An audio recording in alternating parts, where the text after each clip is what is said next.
हे बघा, शनिवारची दुर्दैवी घटनेनंतर लोकांमध्ये, मुलुंडकरांमध्ये भीतीचा एक मोठा वातावरण निर्माण झालेलं आहे आणि त्याचबरोबर बरेच असे स्पॉट्स आहेत जिकडे त्रुट्या आहेत. लोक ते फोटो काढून, व्हिडिओ काढून आम्हाला पाठवत आहेत, जाब विचारत आहेत.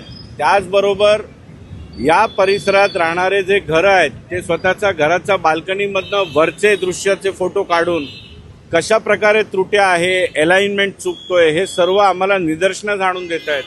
लक्षात आला एकंदरीत 500 लोक सेम फोटो पाठवत आहेत. याचा अर्थ एकच आहे की लोकांमध्ये भीतीचं वातावरण आहे आणि म्हणून मी MMRDAचे चीफ इंजिनियर खरात साहेब, आमचे टी वॉर्डचे अधिकारी योगिताताई कोळे, आमचे दोन्ही नगरसेवक यांना घेऊन जॉईंट व्हिजिटसाठी आज निघालो आहे की या सर्व त्रुट्या आम्ही त्यांच्या निदर्शनास आणून देतो आहे आणि त्यांनी लवकरात लवकर MMRDAकडनं पूर्ण त्याची ॲडवायझरी काढावी, स्पष्टीकरण पत्र काढावं. हा संपूर्ण व्हिडिओ पाहण्यासाठी आमच्या शहर मुंबई YouTube चॅनलला अवश्य भेट द्या.